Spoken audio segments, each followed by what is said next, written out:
नमस्कार। आज की कक्षा में स्वागत है।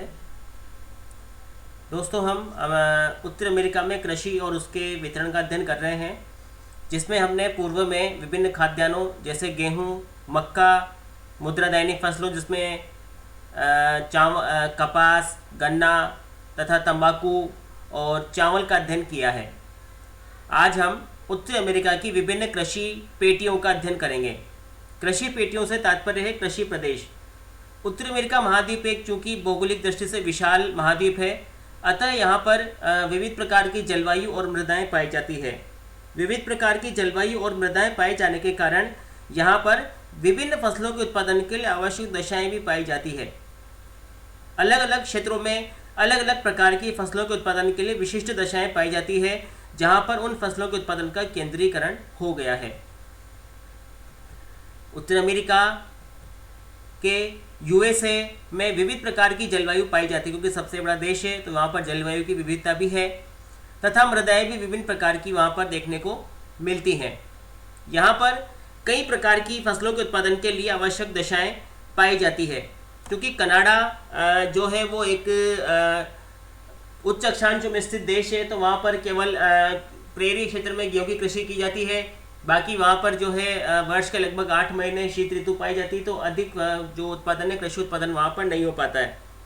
बल्कि कृषि उत्पादन की दृष्टि से संयुक्त राज्य अमेरिका काफ़ी अधिक महत्वपूर्ण है। संयुक्त राज्य अमेरिका में कई फसलों के उत्पादन के लिए विशिष्ट प्रदेशों का सीमांकन किया गया है और उन्हें पेटी कहा जाता है। यानी पेटी का अर्थ यहाँ पर है प्रदेश, प्रदेश कहा जाता है। आर्थिक आधार पर सर्वाधिक लाभ वाली फसलों के आधार पर संयुक्त राज्य अमेरिका को 5 कृषि पेटियों में बांटा गया, यानी कि 5 वहाँ की मुख्य फसलें या मुख्य कृषि पेटियाँ निर्धारित की गई है, जहाँ से आर्थिक लाभ सर्वाधिक प्राप्त होता है। और वो 5 कृषि पेटियाँ कौन कौन सी दोस्तों हम देखते हैं।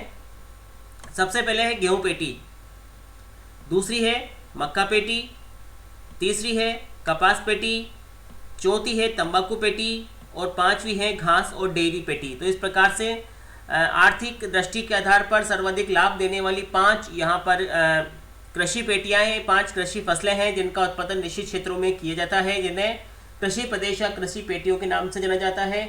और वो जो 5 कृषि पेटियाँ हैं वो है गेहूँ पेटी, मक्का पेटी, कपास पेटी, तंबाकू पेटी और घास तथा डेयरी पेटी। इन 5 कृषि पेटियों में संयुक्त राज्य अमेरिका को बांटा गया है। तो हम यहाँ पर संयुक्त राज्य अमेरिका का अध्ययन इसलिए कर रहे हैं कि दोस्तों जो संयुक्त राज्य अमेरिका है वहाँ पर उत्तर अमेरिका की सबसे विविध प्रकार की जलवायु, भौगोलिक दशाएं, मृदाएं आदि पाई जाती है। तो वहाँ पर अलग अलग प्रकार के फसलों के उत्पादन के लिए अलग अलग क्षेत्र निर्धारित हो गए हैं, जिन्हें कृषि प्रदेश या कृषि पेटी के नाम से जाना जाता है। और वो 5 मुख्य हैं: गेहूँ पेटी, मक्का पेटी, कपास पेटी, तंबाकू पेटी और घास और डेयरी पेटी। सबसे पहले हम संयुक्त राज्य अमेरिका की यूएसए की गेहूं पेटी का अध्ययन करेंगे, जहां पर गेहूं का उत्पादन किया जाता है। जब हम कृषि के बारे में अध्ययन कर रहे थे तो हमने पढ़ा था कि जो गेहूं है वो उत्तर अमेरिका की एक महत्वपूर्ण फसल है तथा संयुक्त राज्य अमेरिका और जो कनाडा है वो सर्वाधिक इसका जो उत्पादन है वो करते हैं।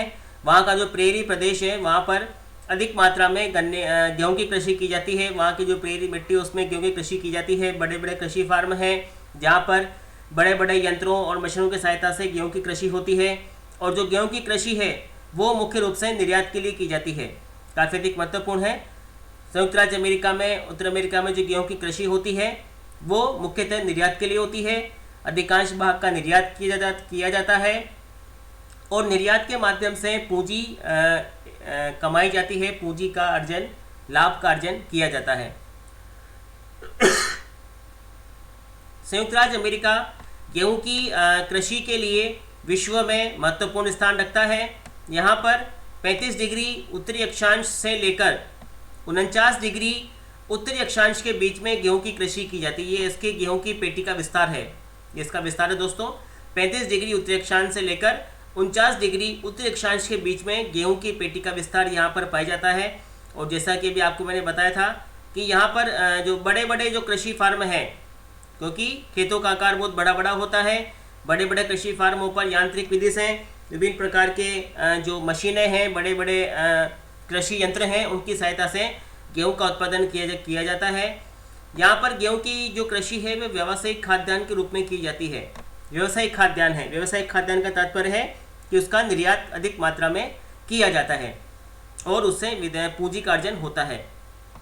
यहाँ गेहूं की कृषि का अत्यधिक विशिष्टीकरण हुआ है। जैसा आपको मैंने बताया था कि कनाडा और संयुक्त राज्य अमेरिका की सीमा पर जो प्रेरी क्षेत्र है, प्रेरी घास के मैदान है, वहाँ पर गेहूं की कृषि का काफ़ी अधिक विशिष्टीकरण हुआ है। बड़े बड़े खेत बनाए गए हैं, कृषि फार्म बनाए गए हैं, जिनमें अत्यधिक यंत्रीकरण, अत्यधिक मशीनीकरण का उपयोग किया जाता है, खाद का उपयोग किया जाता है और जो प्रति हेक्टेयर उत्पादन है वो भी यहाँ पर काफ़ी अधिक होता है। गेहूं की उत्तरी अमेरिका में जो गेहूं उत्पादित होता है उसके आधार पर इसे दो भागों में बांटा गया है, शीतकालीन गेहूं की पेटी और बसंतकालीन गेहूं की पेटी।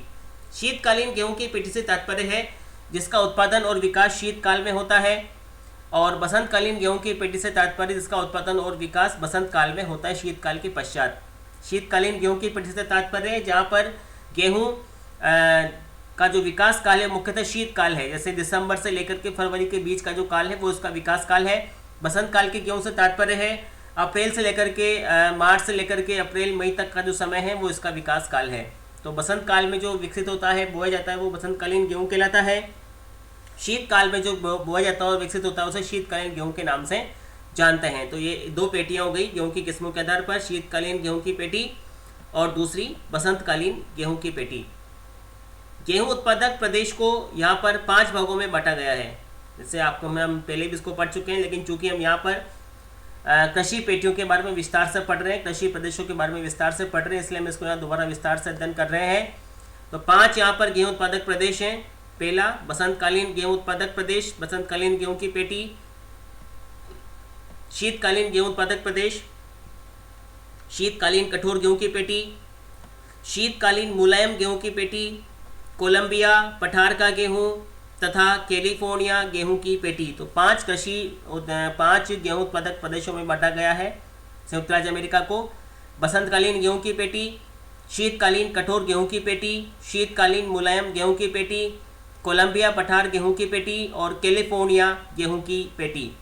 सबसे पहले हम बसंतकालीन गेहूं की पेटी का अध्ययन करेंगे। यहाँ पर आप देख रहे हैं कि संयुक्त राज्य अमेरिका तथा कनाडा की जो सीमा है, ये देखिए आप, ये जो सीमा है ये संयुक्त राज्य अमेरिका और कनाडा के मध्य की सीमा है। इस सीमा पर आप देख रहे हैं प्रेरी जो क्षेत्र है, ग्रीन कलर से जो दिखाया गया है वो प्रेरी घास का मैदान है जहाँ पर गेहूं की कृषि की जाती है। ये देखिए ये जो क्षेत्र है यहाँ पर आप देख रहे हैं अल्बर्टा, मैनिटोबा और सस्केचुआन, ये तो कनाडा के जो उत्पादक क्षेत्र हैं वो यहाँ दिखाई दे रहे हैं, तथा उत्तरी दक्षिणी डकोटा, मोंटाना, नेब्रास्का, कंसास, ये सभी जो क्षेत्र हैं ये संयुक्त राज्य अमेरिका के क्षेत्र हैं जहाँ पर गेहूं की कृषि की जाती है। कुछ मात्रा में कृषि पूर्वी तटीय राज्यों, यानी पूर्व के तटीय राज्य हैं, अटलांटिक तटीय राज्य तथा पश्चिम में कैलिफोर्निया के आसपास का जो प्रदेश है वहाँ पर भी गेहूं की कृषि की जाती है। तो यहाँ पर आप देख रहे हैं कि जो ग्रीन कलर से दिखाया गया है वो बसंतकालीन गेहूं का क्षेत्र है, यानी बसंत काल में गेहूं वहाँ उपज होता है, और नीले कलर से जो दिखाया गया है वो शीतकालीन गेहूं का क्षेत्र है। देखिए यहाँ पर आप देख सकते हैं इंडेक्स में ग्रीन कलर का जो है वो बसंतकालीन गेहूं का क्षेत्र है। बसंत काल में यहाँ पर गेहूं उगाया जाता है, तथा जो ब्लू कलर का जो क्षेत्र है वो यहाँ पर जो है वो शीतकालीन गेहूं का क्षेत्र है। तो यहाँ पर ये जो नीले कलर का क्षेत्र है वो शीतकालीन गेहूं है, तथा ग्रीन कलर का है वो बसंतकालीन गेहूं का क्षेत्र है।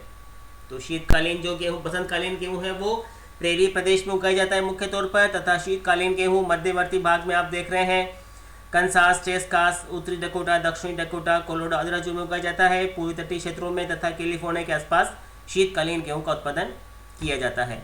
अब हम सबसे पहले देखते हैं दोस्तों बसंतकालीन गेहूं की पेटी। इसका जो विस्तार है दोस्तों भी हमने देखा था। बसंतकालीन गेहूं की पेटी जो ग्रीन कलर से दिखाई गई है बसंतकालीन गेहूं की पेटी है। बसंतकालीन गेहूं की पेटी का विस्तार यूएसए तथा कनाडा की सीमा पर प्रेरी प्रदेश में पाया जाता है। ये जो पूरा का पूरा क्षेत्र है प्रेरी घास का मैदान है। इसके अंतर्गत कौन कौन से राज्य हैं? उत्तरी डकोटा, दक्षिणी डकोटा, मिनेसोटा, मोंटाना, नेब्रास्का और व्योमिंग राज्य आते हैं। तो उत्तरी डकोटा, दक्षिणी Dakota, Minnesota, Montana, Nebraska, Wyoming आदि राज्य इस बसंतकालीन गेहूं की पेटी में आते हैं। यह संसार की रोटी की टोकरी कहलाता है, काफी अधिक महत्वपूर्ण है। संयुक्त राज्य अमेरिका का जो बसंतकालीन गेहूं उत्पादक क्षेत्र है, प्रेरी घास का जो मैदान का गेहूं उत्पादक क्षेत्र है, वो संसार का गेहूं की टोकरी कहलाता है। संसार का सबसे अधिक जो हेक्टेयर उपज है, सबसे अधिक गेहूं का उत्पादन है, क्योंकि यहीं से सबसे अधिक निर्यात भी होता है, तो इस कारण से ये संसार की रोटी की टोकरी कहलाता है। यहाँ पर दिसंबर से अब यहाँ पर हम देखते हैं कि यहाँ पर बसंत काल में ही गेहूं को उगाया जाता है, क्योंकि दिसंबर से मार्च तक लगभग तापमान हिमांक से नीचे रहता है। ग्रीष्म ऋतु छोटी होती है तथा शीत ऋतु लंबी होती है, अतः शीतकालीन गेहूं की खेती यहाँ पर संभव नहीं है। तो यहाँ पर स्पष्ट हो गया दोस्तों कि यहाँ शीतकालीन गेहूं की खेती संभव क्यों नहीं है, क्योंकि शीत ऋतु लंबी होती है तथा ग्रीष्म ऋतु छोटी होती है। तो शीत ऋतु लंबी होने के कारण तापमान हिमांक से नीचे रहता है अधिक समय तक, जबकि ग्रीष्म ऋतु छोटी होती है। इस कारण यहाँ पर शीतकालीन गेहूं नहीं उगाया जाता है, यहाँ पर बसंतकालीन गेहूं की कृषि की जाती है। अप्रैल माह में जब तापमान बढ़ने लगता है तब गेहूं उगाया जाता है, क्योंकि बर्फ पिघलने लगता है और बर्फ पिघलने के कारण गेहूं की खेती प्रारंभ की जाती है। मध्य अगस्त तक गेहूं की फसल पक करके तैयार हो जाती है तथा उसे काट लिया जाता है। संपूर्ण संयुक्त राज्य अमेरिका का 1/4 जो गेहूं है वो बसंतकालीन गेहूं है। काफ़ी महत्वपूर्ण है, संयुक्त राज्य अमेरिका का 1/4 गेहूं बसंतकालीन गेहूं है। यहाँ से सुपीरियर झील मार्ग द्वारा गेहूं का निर्यात यूरोपीय देशों को किया जाता है। यहाँ पर आप देख सकते हैं कि ये जो गेहूं उत्पादित होता है, ये इस क्षेत्र का जो पूरा जो गेहूं है, बसंतकालीन गेहूं है, ये सुपीरियर झील का जो जल मार्ग है, यहाँ से होता हुआ ये सेंट लॉरेंस नदी के का जो जल मार्ग है, आंतरिक जल मार्ग है, वहाँ से होता हुआ जो पत्तन है उनके माध्यम से यूरोपीय देशों को निर्यात कर दिया जाता है। इस प्रकार से हम देखते हैं कि जो बसंतकालीन गेहूं की पेटी है ये प्रेरी प्रदेश में पाई जाती है, यूएसए और कनाडा की सीमा पर। उत्तरी डकोटा, दक्षिणी डकोटा, मिनेसोटा, मोंटाना, नेब्रास्का और व्योमिंग राज्यों में फैली हुई है। इसे संसार की रोटी की टोकरी कहा जाता है। और यहाँ पर बसंत काल में गेहूँ इसलिए उगाया जाता है कि यहाँ पर शीत ऋतु लंबी होती है, ग्रीष्म ऋतु छोटी होती है। अप्रैल माह में जैसे ही बर्फ पिघलती है, गेहूं की कृषि की तैयारियां की जाने लगती है। अगस्त तक गेहूं की फसल पक करके तैयार हो जाती है, उसे काट लिया जाता है। संपूर्ण यूएसए का 1/4 भाग बसंतकालीन गेहूं का है। यहाँ से सुपीरियर झील पत्तन के द्वारा गेहूं का निर्यात किया जाता है। तो इस प्रकार से आपने देखा कि किस प्रकार जो बसंतकालीन गेहूं है उसके उत्पादक क्षेत्र कौन कौन से हैं, तथा उत्पादक क्षेत्र के साथ साथ उसका निर्यात जो है वो निर्यात के लिए इसकी खेती की जाती है। और सुपीरियर झील का जो जलमार्ग है, आंतरिक जलमार्ग है, वहाँ से इसका निर्यात कर दिया जाता है। जो विशेष कृषि पेटियाँ हैं जिनमें मक्का पेटी, कपास पेटी, तंबाकू पेटी और घास व डेयरी पेटी, उनका अध्ययन हम अगले अध्यायों में, अगली कक्षाओं में करेंगे। इस कक्षा में आपको जो डाउट्स हैं, जो आपको कुछ चीज़ समझ में नहीं आती तो आप उसे यूट्यूब के चैट बॉक्स में लिख सकते हैं, उसका समाधान अवश्य किया जाएगा। आज हम इतना ही पढ़ेंगे दोस्तों, धन्यवाद।